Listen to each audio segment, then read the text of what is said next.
This is a continuation of working through the Proko.com Drawing Basics course. In my last video, I covered the Getting Started section of this course, so go take a look at that if you haven't had a chance to yet. Today, I'm moving on to the lines lessons. The first project is to simplify some reference images to C curves, S curves, and straight lines. The level 1 drawings are of a snail and a boot from the provided reference images. I started on the snail, and in these early drawings, I'm definitely missing the mark on this exercise.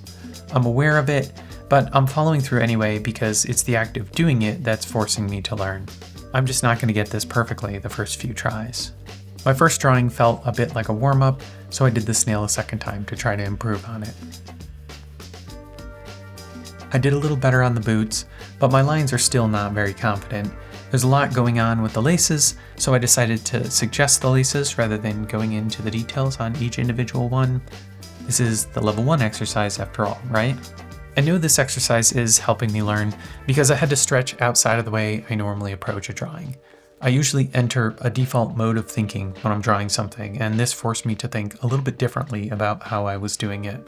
One challenge I find going through exercises like this is that while I understand the concept of what I should be doing, my hand doesn't always cooperate, which you may have experienced yourself before.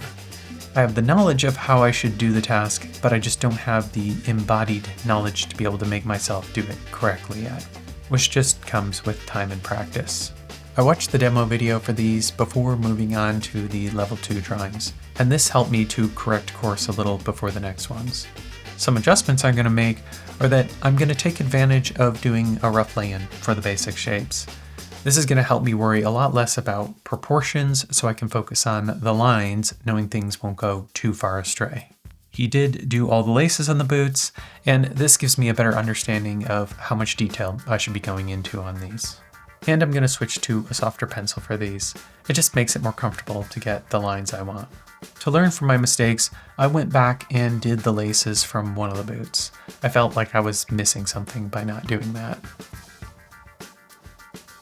Next is level 2, which is a camel and a skull from the provided images. I had a lot of fun with the camel. My adjustments based on watching the demo helped me a bit here, and now I'm starting to feel a little bit better about my line quality, and this was objectively easier than those boots were.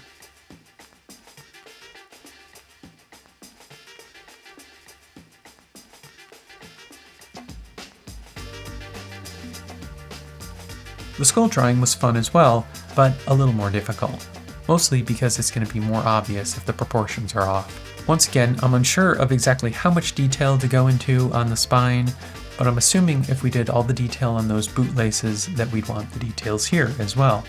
However, my line quality definitely falls apart quickly when I focus on those detailed sections. After watching the demos for these, I really need to work more on having confident lines. Ultimately, I still felt a bit too sketchy on these, but using the lay-in helped quite a bit in order to be able to focus on the lines instead of the proportions.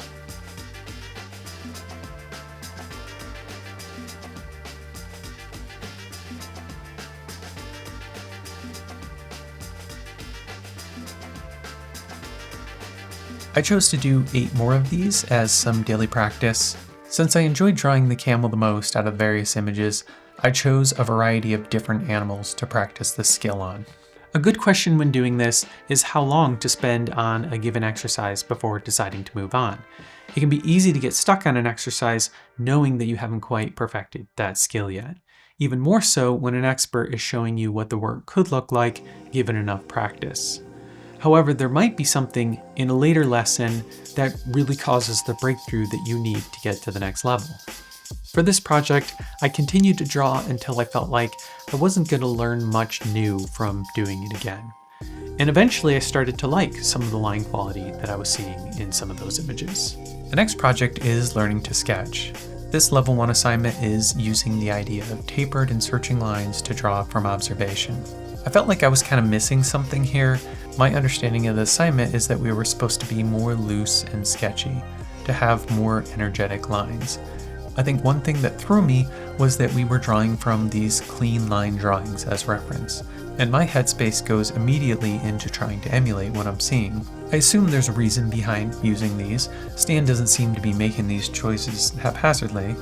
I'm guessing possibly that it's to focus more on the lines themselves than on translating reference photos to lines. I don't feel terrible about the end results, but I have to be careful judging myself by the quality of the drawing and not whether it actually meets the criteria of the assignment. Watching the demo gave me a much better idea of what he was looking for, starting on the larger shapes first and ignoring the details.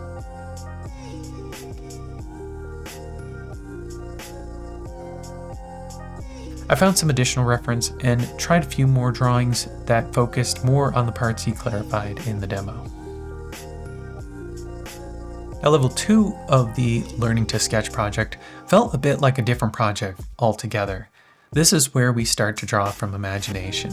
We've done a couple simple exercises so far, but now we're jumping right into what seems like a fairly advanced project. We're instructed to use photos of an animal or a creature as inspiration to sketch a new character, but he was explicit in his instructions to not copy the photos. I struggled a bit with how to explore and use the photos as reference, but not to copy. And when I hear from imagination, I immediately think of being able to draw with no reference at all.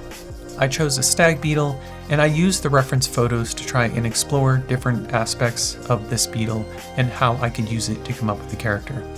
I was kind of thinking of a stag beetle as a stand-up comedian, so I went in that direction. As usual, things were a bit more clear after watching the demo. Stan was clearly drawing from the photo in his studies. He wanted to create a new character and pose eventually, but not necessarily in all those study images. I should have done more playing around with the studies. I was so focused on trying to draw without drawing the photos that I felt a little bit constrained.